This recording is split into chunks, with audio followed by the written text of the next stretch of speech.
France 24 et La Première présente... Bonjour, bienvenue dans l'Hebdo Outre-mer consacré à l'actualité de ces territoires français autour du monde. À la une cette semaine, le trafic de stupéfiants en plein essor à La Réunion. Les enquêtes révèlent des profils de passeurs particulièrement étonnants. On voit cela dans quelques instants.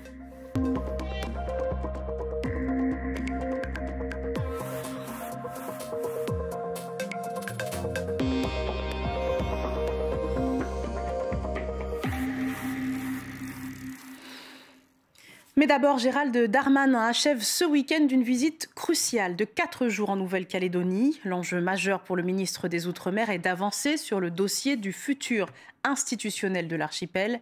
Problématique abordée dès son arrivée avec les élus, indépendantistes et non indépendantistes.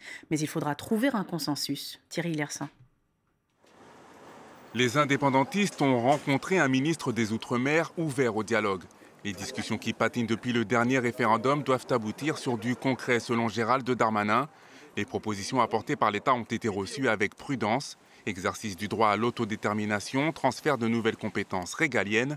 Pour le FLNKS, il faut examiner les déclarations du ministre. Nous avons discuté, nous avons fait des contre-propositions. Pardon de ne pas les rendre publiques parce que ça demande encore un certain nombre de discussions et d'arbitrages, tant chez nous qu'auprès de l'État. Nous constatons que la proposition de l'État a été faite et que nous avons eu du répondant de la part des indépendantistes comme des non-indépendantistes qui proposent des choses évidemment différentes, mais que nous trouvons complémentaires. Et j'ai dit par ailleurs que si nous n'avancions pas, malheureusement, le gouvernement de la République prendrait ses responsabilités, notamment sur la question du corps électoral. Mais avant de prendre ses responsabilités, nous faisons le pari de l'intelligence collective, des échanges, du dialogue. Nous ne sommes pas encore arrivés au bout de ces discussions, mais ils avancent. L'avenir du Caillou passera par une réunion tripartite pour Gérald Darmanin.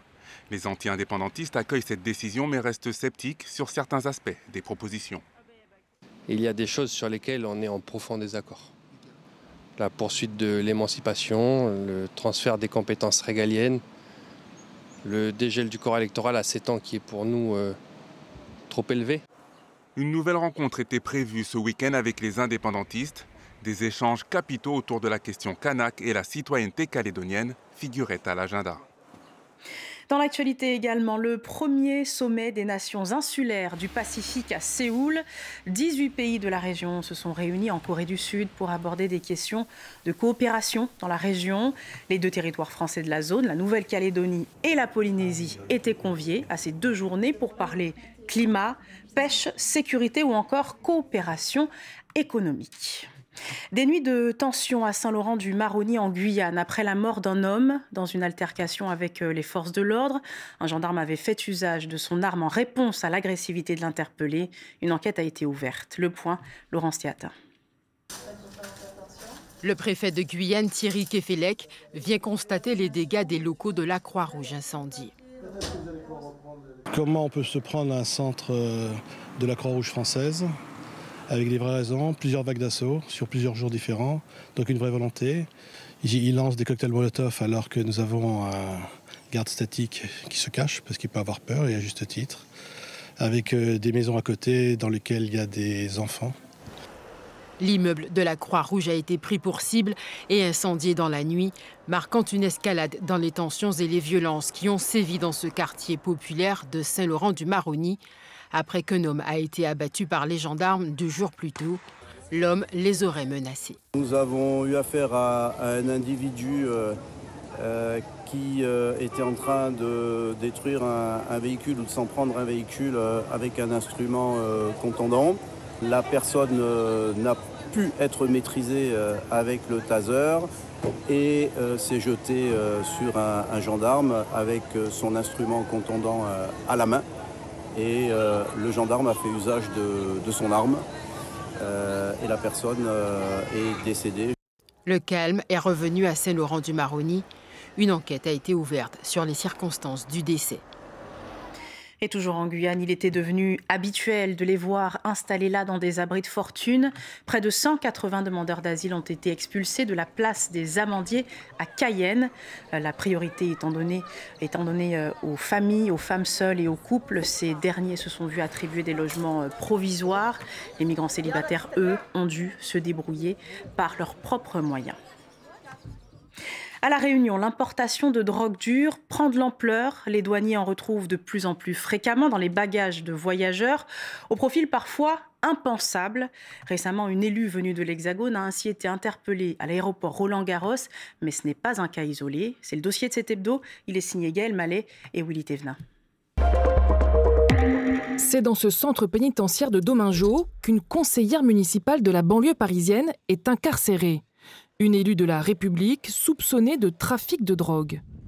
10 kilos de résine de cannabis, 1 kilo de cocaïne et du LSD ont été retrouvés dans ses bagages.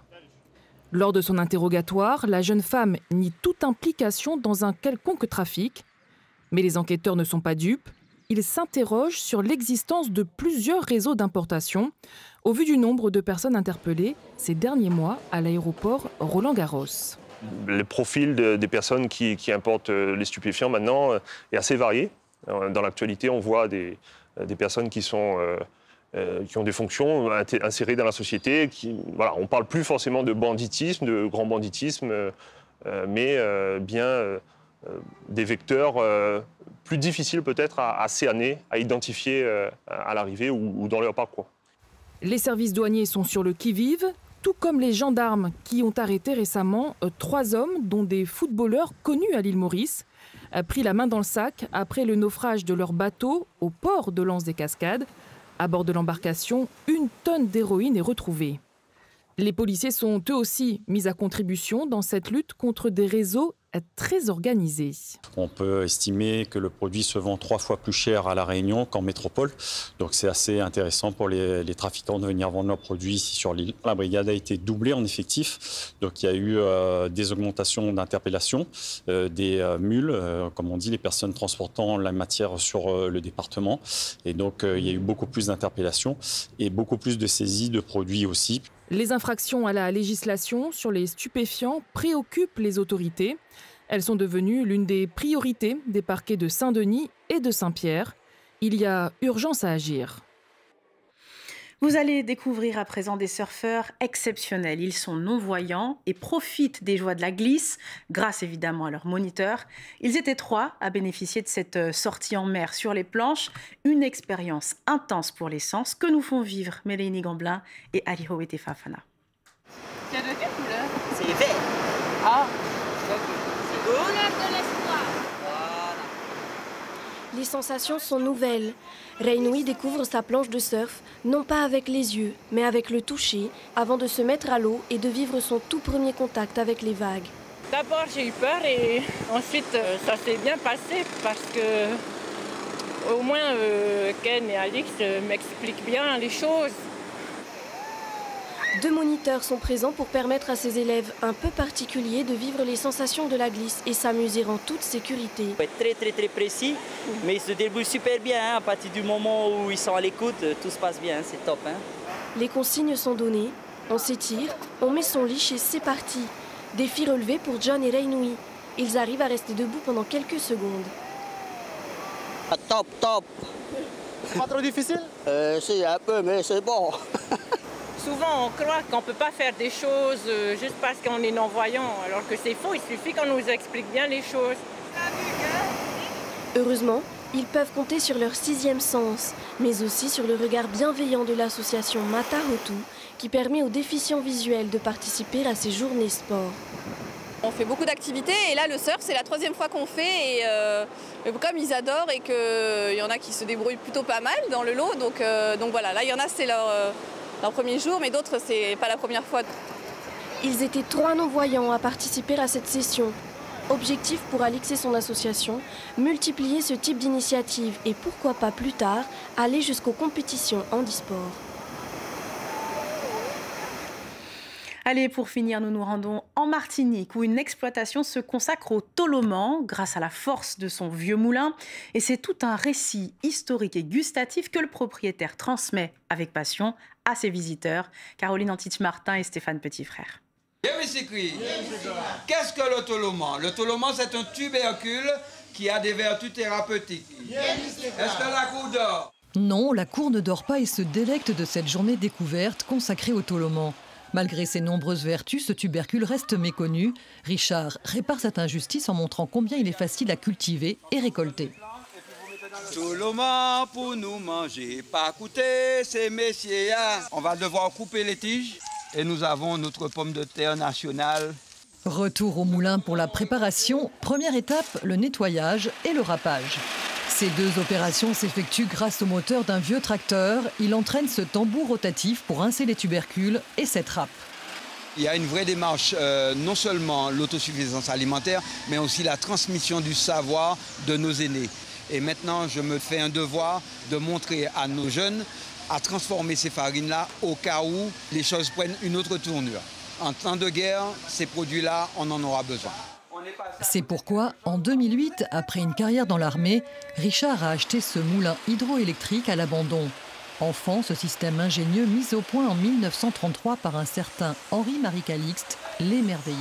Un site aussi beau qui a eu tant d'histoires, l'abandonner comme ça, non, je me suis mis au travail et ça fait du moulin maintenant un endroit à visiter incontournablement à la Martinique. Il y a dans l'essence même, dans le rapport même de ce qu'on nous propose, je trouve que, je sais pas, il y a quelque chose d'assez fort. Il y a le rapport à la terre, un rapport aux Martiniquais, tout simplement, et j'ai trouvé ça génial. Voilà. Ce fameux toloman, le voici, c'est cette poudre grise obtenue après avoir lessivé, pressé et filtré la racine râpée. Les 1er et 2 juillet, le vieux moulin fêtera ses 90 ans avec moult animation et un espoir, recueillir des fonds pour rajeunir ce lieu hors du temps, mémoire vivante de la culture martiniquaise. Merci de nous avoir suivis. C'est la fin de cet hebdo Outre-mer. Pour le revoir et suivre toute l'actualité des Outre-mer, rendez-vous sur france24.com et lapremière.fr. J'aurai le plaisir de vous retrouver le week-end prochain. En attendant, prenez bien soin de vous. L'information continue sur France 24.